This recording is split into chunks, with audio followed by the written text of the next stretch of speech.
Good morning, everybody. Today I'm going to read you this story called Six Dinner Sid. And there's another story called Six Dinner Sid, but this is the next one called A Highland Adventure. So Sid is the cat that lives at 6 different houses so that he gets 6 different dinners. He's a very sneaky and very greedy cat. Sid ate no fewer than 6 dinners a day. He wasn't called Six Dinner Sid for nothing. He lived with 6 sets of owners in 6 houses, numbers 1, 2, 3, 4, 5 and 6 Pythagoras Place. Apart from eating his 6 dinners, there was nothing Sid liked more than going in and out of his 6 houses. Most of them were fairly easy to get into. Others were a lot trickier, requiring a good deal of skill and agility. Sid's owners would watch in amazement as he leapt from one windowsill to another like a nimble mountain goat. As for climbing, Sid was a natural, and he could always get himself out of a tight spot. He could always get himself into one too, as we are about to find out. Like most people, every year Sid's owners went on holiday, but one year there was a problem. For some reason or another, everyone wanted to go at the same time. Who will feed Sid? They said. They couldn't send him to a cattery because at catteries having 6 dinners wasn't allowed. The people working there were very strict about that sort of thing. So in the end, Sid's owners decided that they would all go on holiday together, taking Sid with them. And when holiday time arrived, Sid was put into a travelling basket and taken to the station to catch the train. There he is. Sid had no idea where he was going, but he hoped it would be more or less like Pythagoras Place, which was funny because in one way it couldn't have been more like Pythagoras Place. And in another, it couldn't have been less. Sid's owners had rented 6 wooden cabins in the Scottish Highlands. It wasn't long before Sid soon felt right at home. Then he went into the forest to explore.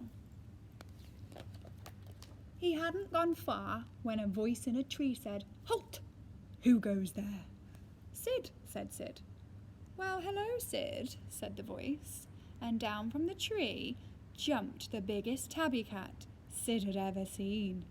"My name's Jock," he said, "and this is my forest."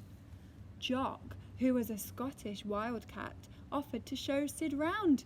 As they went along, Sid told Jock about his 6 dinners. 6 dinners a day, eh?" said Jock. My.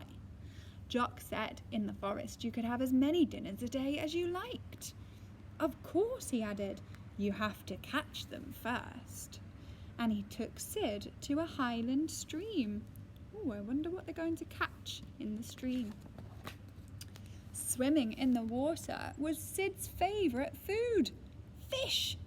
Jock showed Sid how to flip one out with his paw. But instead of flipping the fish out of the water, Sid flipped himself right into it. Splash! So Jock took Sid down to the loch, and there, lying asleep in a pool, was a lobster. There's the lobster. "You'll catch that right enough," said Jock. But all Sid caught was a big nip. "Yow!" howled Sid. As if this wasn't bad enough, when Sid chased a rabbit and the rabbit ran down a hole, so did Sid, and he got stuck. How those rabbits laughed at Sid. "Oh well," said Jock, digging him out, "I suppose you are only a city cat." On top of a crag there was an eagle's nest. Jock said his favourite food was eagle's eggs. At least he thought they were. Actually, he'd never dared to climb up to try one. Sid couldn't think why. The nest looked no harder to get into than the skylight in the roof of number 2 Pythagoras Place. Oh, I wonder if Sid's going to be able to get all the way to the top to get those eggs. So Sid decided to show Jock what city cats were really made of. "Come on, Jock," he said, and he led the way up the steep crag. Must be a Scottish word for cliff. I've not heard of that before. They were almost at the top when, oh dear, the owner of the nest, the eagle, has spotted them.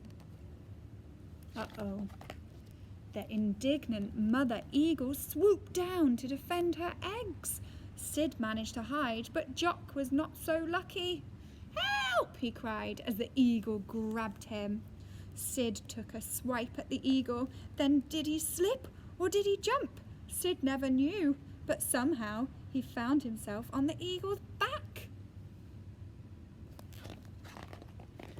The eagle dropped Jock, and with Sid on board, she flew up into the sky. She twisted and turned and looped the loop, trying to fling Sid off. Sid was in an extremely tight spot, but he had been in tight spots before, and he managed to keep a cool head. He was keeping calm. No matter how hard the eagle tried to fling him off, Sid hung on. He waited until just the right moment. Then when the eagle was closest to the ground, he jumped. Sid knew exactly how to land, so he was not hurt. Cats are very good at landing on their feet. "Phew," said Jock. "That was a near thing. Well done, Sid. You city cats are not so bad after all." Jock saw Sid back to the cabins. "Goodbye, Sid," he said. "Enjoy your 6 dinners." But with all that fishing and hunting and climbing and flying around in the fresh Highland air, Sid had worked up quite an appetite. 1, 2, 3, 4, 5, 6 dinners. He wasn't sure if 6 dinners were going to be enough tonight. It was just possible he would have to find himself a 7th.